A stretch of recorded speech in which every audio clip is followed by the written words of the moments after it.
Halo guys, kembali lagi bersama gue Fadil dari Suka IT. Dan di sini agak berbeda nih karena gue on cam, yang mana udah cukup lama nih gue nggak on cam.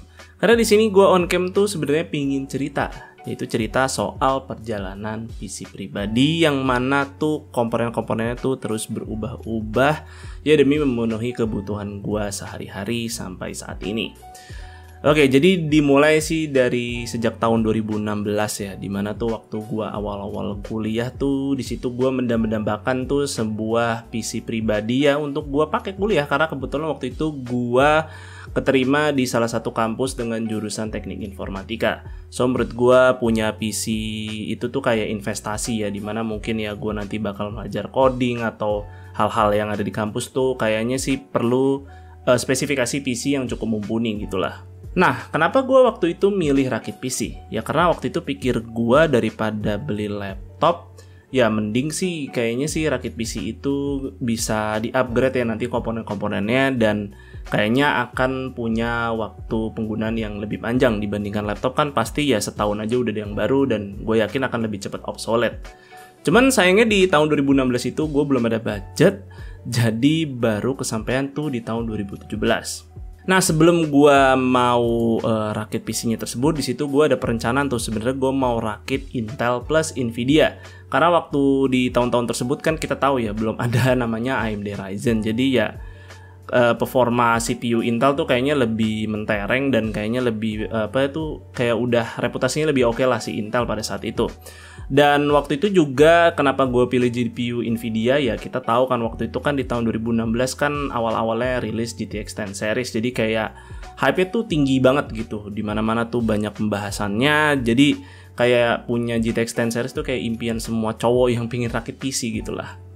Nah, cuman waktu di tahun 2017 ketika gue udah punya budgetnya, yaudah tuh gue berangkat ke Mangga 2 untuk rakit PC tersebut. Cuman sayangnya di situ ada perubahan rencana di mana gue akhirnya memilih untuk rakit full AMD. Ya karena pada saat itu gue ternyata pada saat itu tuh rakit Intel plus Nvidia nggak masuk budget. Dan sebelumnya juga gue udah mempertimbangkan nih kalau gue milih AMD, kebetulan tahun 2017 itu udah keluar tuh Ryzen. Jadi gue kayaknya sih bakal ngambil Ryzen 5 1500X karena ya CPU tersebut kan punya jumlah core 4 core 8 thread ya dengan harga yang waktu itu jauh lebih murah tuh dibanding Core i5. Jadi gua rasa sih performanya akan cukup oke gua pakai untuk perkuliahan nanti. Nah, untuk GPU sih ini udah benar-benar budget concern karena untuk beli GTX 1050 2GB waktu itu nggak nyampe. Dan akhirnya gue memilih untuk beli RX 560. Ya sebenarnya sih bisa dipaksa pakai GPU Nvidia waktu itu pilihannya antara GTX 750 Ti atau ya GTX 950 bekas. Tapi ya gue pikir kan itu GPU udah cukup berumur dan gue mau pakai PC ini cukup panjang. Jadi kayaknya sih lebih baik mending ambil si RX 560 yang punya arsitektur lebih baru. Dan ya pikir gue untuk GPU Radeon ya oke-oke aja lah untuk dipakai perkuliahan nanti. Waktu itu gua masih kayak nanya-nanya sih katalog-katalog produknya di toko Mangga 2 tersebut. Ya gua belum bener-bener mulai rakit gitu kan ya. Nah di sini waktu gua mau milih casing tuh kayak bingung ya casingnya tuh apa gitu karena nggak ada persiapan dan memang waktu itu gue cuman mempertimbangkannya tuh cuman kayak spek internalnya aja. Kalau casing ya udah seadanya toko tersebut aja. Nah jadi gue bingung dan tiba-tiba kebetulan gak lama tuh kayak ada customer yang bawa PC warna putih. Kalau nggak salah gue inget banget itu ya PC-nya tuh kayaknya full NZXT dan itu cakep banget PC-nya. Dan gue kayak minder, tapi di situ juga gue kayak terinspirasi, wah gila nih PC full putih tuh kayaknya keren banget ya. Nah dengan budget seadanya dan kebetulan waktu itu gue lagi milih casing, jadi ya gue coba untuk cari casing yang warna putih dengan budget 300 ribuan. Dan akhirnya gue ketemu casing kalau nggak salah mereknya Cube Gaming tapi serinya gue lupa. Yaitu pokoknya cuman luarnya doang sih yang putih ya, dalam-dalamnya hitam. Dan ini ada fotonya nih, foto PC waktu semasa gue kuliah. Dan ya ini PC ini gue pakai kuliah selama 4 tahun dan ya masih cukup oke-oke aja sih. Dan itulah PC-nya juga gue pakai selain untuk kuliah ya juga sebagai itu starting awal YouTube Suka IT. Dan mungkin kalian pernah, kalau kalian nyemplung ya ke video gue awal-awal ya, PC tersebut pernah gue pakai kok untuk pembahasan konten juga. Jadi ya itu PC-nya dan casing-nya itu cukup bersejarah gitulah. Nah akhirnya setelah 4 tahun kemudian setelah gue lulus, terus juga 3 tahun setelah membuat channel Suka IT di tahun 2018. Nah tahun 2021 tuh gue akhirnya bisa mendapatkan uang AdSense ya. Jadi kan AdSense itu cairnya tuh sekitar $100. Dan selama 3 tahun membangun Suka IT ya waktu itu cuman iseng-iseng doang sih. Akhirnya AdSense-nya bisa dicairin. $100 tuh sekitar ya 1,3 sampai 1,4 jutaan lah pada saat itu. Nah jadi dengan uang tersebut ya gue pikir kayaknya udah saatnya nih gue dadanin PC. Karena kan udah cukup lama ya, 2017 PC-nya masih gitu-gitu aja gitu. Ya walaupun sih di masa-masa itu juga gue ada beberapa part yang udah gue upgrade, tapi setidaknya gue pengen kayak ganti skill lah biar lebih fresh gitu kan. Ya udah, akhirnya di situ dengan uang tersebut gue beli casing baru, terus beli CPU cooler baru dan beli fan baru. Dan kalian bisa lihat tuh kontennya tentang gue dandanin PC di tahun-tahun 2021 tuh kalau nggak salah ada kontennya nih, kalian bisa lihat. Ya udah, nah casing tersebut jadilah gue juga bermimpi-mimpi dengan casing ini. Gue merakit PC warna putih ya, walaupun sih waktu itu juga dengan budget segitu juga belum bisa terwujud ya. Tapi setidaknya sih gue udah ada planning kalau PC ini nantinya bakal gue rakitin full putih. Nah saat gue dandanin PC tersebut, di situ sebenarnya udah ada beberapa part yang tadi gue bilang udah upgrade ya, seperti misalnya CPU. Di situ gue pakai Ryzen 5 3600. Terus untuk GPU-nya gue pakai GTX 1070 yang waktu itu gue beli bekas di tahun 2020. Pas banget sebelum fenomena mining tuh. Ya, setelah itu gue nggak pernah ganti casing lagi. Yang di-upgrade itu cuman dalemannya aja. Itu pun tanpa pikir estetika lagi, ya pokoknya sih upgrade aja sesuai kebutuhan gue aja. CPU-nya ini sekarang gue pakai Ryzen 7 5700X. Lalu untuk GPU-nya sendiri gue pakai RTX 3060 12GB dari Colorful yang warnanya putih. Dan untuk motherboard-nya gue pakai ASRock B550M Pro 4. Dan ya sisanya bisa kalian lihat lengkapnya seperti ini. Nah, akhirnya di sini Cooler Master berbaik hati ngirimin komponen mereka dengan warna serba putih. Dimulai dari AIO Liquid Cooling, di sini mereka kirimin gue Master Liquid 240L Core ARGB. Yang sebenarnya sih juga gue udah pernah ya review versi 360mm-nya. Kalian bisa lihat tuh video reviewnya. So ini versi yang gue pegang saat ini adalah versi warna putih dengan ukuran radiator 240mm. Next di sini ada power supply V650 Gold V2 White Edition. Sebuah power supply 80 plus Gold full modular. Nah yang White Edition ini sih bener-bener gue suka banget ya, karena Cooler Master itu tuh bisa bikin sampai kabel-kabelnya tuh juga berwarna serba putih. Dan juga ini power supply sekalian buat upgrade power supply lama gue yang sebenarnya tuh udah kepake cukup lama ya, sekitar 3 tahun sih, yang mana garansinya juga sebentar lagi habis. Oh ya, buat si garansi power supply Cooler Master ini udah 10 tahun. Ya, jadi kayaknya sih bakal lebih peace of mind untuk pemakaian gue ke depannya. Lalu untuk komponen terakhir dari Cooler Master, di sini ada casing Masterbox TD300 Mesh. Sebuah casing mid tower micro ATX yang sesuai namanya, casing ini berbahan mesh untuk bagian front panelnya. Ya memang sih casing gue sebelumnya itu mid tower ATX, jadi ukuran si TD300 ini lebih mengecil. Tapi ya memang gue sih niatnya ngecilin ukuran casing sebab motherboard yang gue pakai juga ya masih ukuran micro ATX, jadi nggak perlu-perlu amat sih expansion slot yang terlalu banyak. Oke, casingnya sendiri punya build quality yang oke banget nih sesuai harganya. Hanya saja sih casing ini belum muat ya untuk dipasang radiator 360mm. Hanya maksimal itu 280mm atau 3 buah fan 120mm di bagian front panelnya. Di sini juga udah dapat nih 2 buah fan 120mm yang udah support ARGB. Plus di sini juga dapat fan controller yang bisa muat 4 buah pin PWM dan 3 buah pin ARGB. Jadi lumayan tuh untuk mempermudah percolokan fan nantinya. Di casing ini juga udah diberikan rubber grommet supaya jalur-jalur kabel itu bisa lebih rapih. Dan hal yang paling gue butuhkan sih pada sebuah casing PC yaitu adalah storage bay. Sebab di sini gue masih pakai storage HDD. Dan di casing ini bisa muat 2 buah storage 2,5 inch di bagian samping. Dan di bawah itu bisa muat 2 buah storage 3,5 inch. Jadi udah cukup banget sih buat gue. Oh ya, storage bay-nya casing ini bisa digeser-geser menyesuaikan ukuran power supply yang kalian gunakan nanti. Nah, sebelum gue masukin komponen-komponennya ke dalam casing, gue juga mengganti nih beberapa part lain seperti RAM. Di sini gue ganti ke FSR Knox White. Karena heatsinknya itu warna putih dan keren banget sih yang dari FSR ini. Jadi bakal cocok banget nih sama tema warna PC-nya nanti. Dan RAM ini juga tersedia kok untuk ukuran 8GB sampai 32GB. Dan juga udah support nih profil XMP.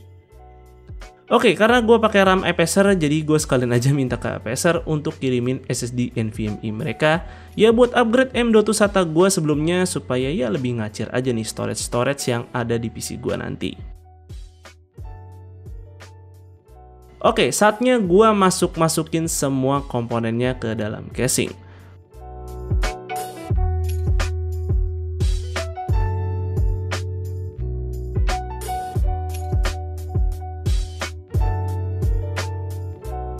Well, untuk pemasangan AIO-nya, si casing TD300 Mesh ini sebenarnya bisa dilepas pasang nih top panelnya.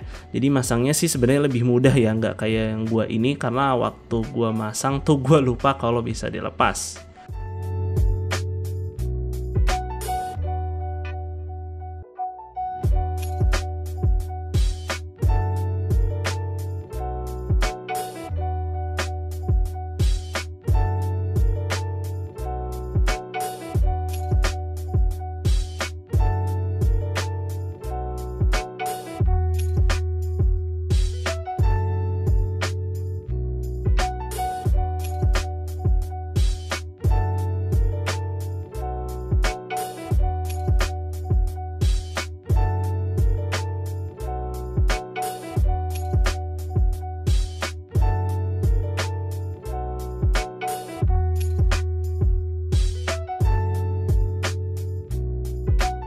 Kemudian untuk masang HDD di casing TD300 Mesh ini, kalian nantinya tuh bakal dikasih kayak semacam mounting kit kayak gini nih. Yang itu nanti dipasang ke HDD kalian supaya bisa aman nggak goyang-goyang tuh waktu ditaruh di storage bay-nya.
Yes, akhirnya PC-nya udah jadi. Jujur, finally mimpi gue nih tercapai soal PC dengan tema full putih. Serius, ini PC gue jadi cakep banget, padahal cuman ganti skin aja nih. Tapi serasa tuh jadi kayak PC baru. Oke, di sini gue nggak akan kasih nih hasil benchmark yang bejibun karena memang bukan konten rakit-rakit PC banget kan. So gue akan kasih lihat aja perubahan yang paling kerasa dari PC gue sebelumnya, yaitu adalah soal suhu. Walaupun cuma sekedar facelift, suhu komponen gue ternyata jadi lebih adem. Terutama untuk CPU Ryzen 7 5700X-nya, yang sebelumnya itu nggak begitu oke, apalagi saat PBO-nya aktif. Jadi dengan setelah ganti cooling dan casing, suhunya itu jadi lebih terjaga, bahkan dengan PBO aktif sekalipun. Kemudian untuk perbedaan suhu GPU-nya bisa dilihat sebagai berikut.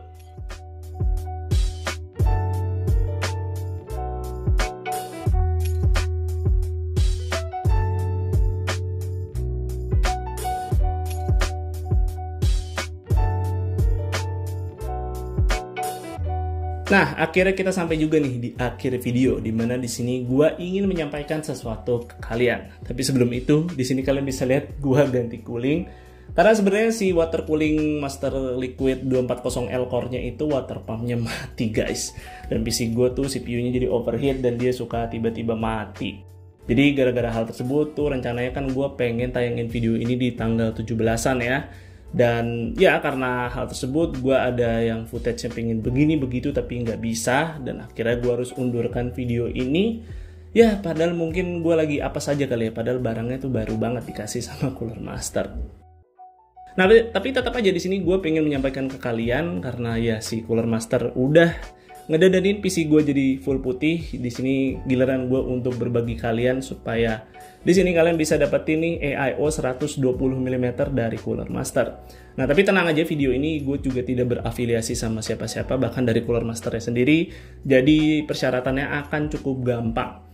Ya kalian pokoknya tinggal komentar aja di video ini, komentarnya bebas apapun ya tentang PC atau tentang video ini, pokoknya bebas ya, pokoknya jangan ada sara. Dan jangan lupa juga cantumin Instagram kalian di kolom komentar, karena akan gue cek tuh apakah kalian udah follow Sukaiti atau belum. Karena kalau belum ya tentu tidak akan gue pilih. Ya nanti komentarnya akan gue random pick dan akan gue umumkan 1 minggu dari setelah video ini tayang. Dan cukup gampang kan syaratnya, so gue tunggu kalian 1 minggu dari video ini tayang. Dan mungkin segitu dulu untuk videonya kali ini, semoga video ini bermanfaat buat kalian. Jika kalian berkenan, like dan share video ini, dan jangan lupa subscribe channel Sukaiti jika kalian gak mau ketinggalan kontennya. Dan jangan lupa juga follow Sukaiti di Instagram dengan nama @suka_it. Gue Fadil dari Sukaiti pamit undur diri, see you on the next video.